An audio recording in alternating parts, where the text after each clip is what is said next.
President Trump is considering Congressman Doug Collins to become the new Director of National Intelligence. If selected, the Georgia lawmaker would permanently fill the position. Joining me in a First on Fox Business interview right now is Georgia Congressman, House Judiciary Committee ranking member himself, Doug Collins. Congressman, it's always a pleasure to see you. Thanks so much for being here. Maria, it's always good to get up with you. Congratulations to you. What an honor to have this distinction that President Trump would like you to be the new head of the DNI. Wow, you know, it is humbling. I mean, it's amazing for a trooper's kid from North Georgia to have the president think that much of you, to mention my name and among others, to be this position.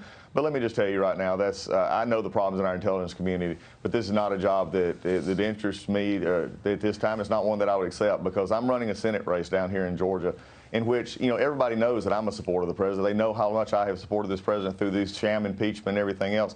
But I'm running against a senator who was just newly appointed, who decided to support the president 3 weeks before she got the appointment. And also, polling down here is showing that we have a candidate down here that could actually put this seat in jeopardy because of the flaws that she has. So, look, I'm very humbled by the president. I'm a supporter of this president. I'm going to continue to fight for this president in the House this year, and we'll be in the Senate next year, because this intelligence community has to get right, and I'm sure the president will pick somebody that's appropriate for that job. The governor obviously named Kelly Loeffler as that senator that you refer to. What are you going to do to win this Senate seat come November, given the fact that you've got the governor obviously backing her, right?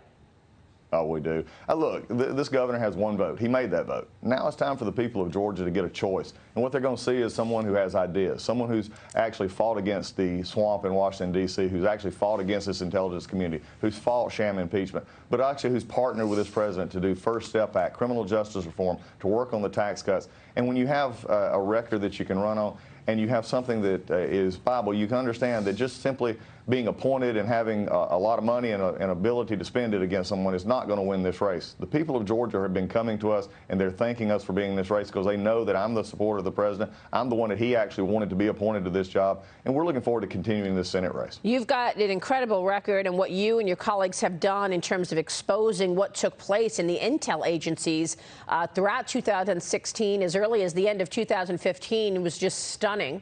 I want to talk to you about that, because you say that you're not interested in the DNI position, but you know, Congressman, something needs to be done to clean up these agencies. They've all been politicized, whether it's the CIA, the FBI, or just the Intel Committee, where, you know, Adam Schiff can be looking at the same exact information that John Ratcliffe and Devin Nunes are looking at, and they have completely different narratives. For 3 years, we heard Adam Schiff say that Donald Trump colluded with the Russians, and the collusion was, quote unquote, in plain sight, something that the media refuses to push Adam Schiff on. Oh, they're not going to push Adam Schiff, and even if they push him, all he's going to do is tell more lies and make up stories to tell, because he has a narrative that he doesn't like the president. He has a narrative that he wants this president to fail. But let me just say, we've looked at this, and Devin Nunes and I just got through sending a letter to Chairman Nadler about the FISA issue that we have before us right now, in the Horowitz report, which showed the fatal flaws that we see in the FISA process, and especially when it comes to attacking American citizens, like Carter Page, where we see the fake dossier, where we see the information that was used that should have never gotten there and should have had more checks and balances. And I believe, as you just mentioned a moment ago, I mean, going back to 2016, we look at this corrupt cabal of Comey and Page and Strzok and McCabe and Brennan and Clapper. It is time that we continue this process of cleaning this out, and that's what we're still doing every day as the ranking member right now of the Judiciary Committee, because it needs to be exposed. We cannot let another president go through what we have just seen, because it's just wrong. Our intelligence communities need to be arbiters of what's going on in the world and keeping us safe, not being used with Adam Schiff, Jerry Nadler, or Speaker Pelosi to get political dirt on a president that they don't like. This has got to stop.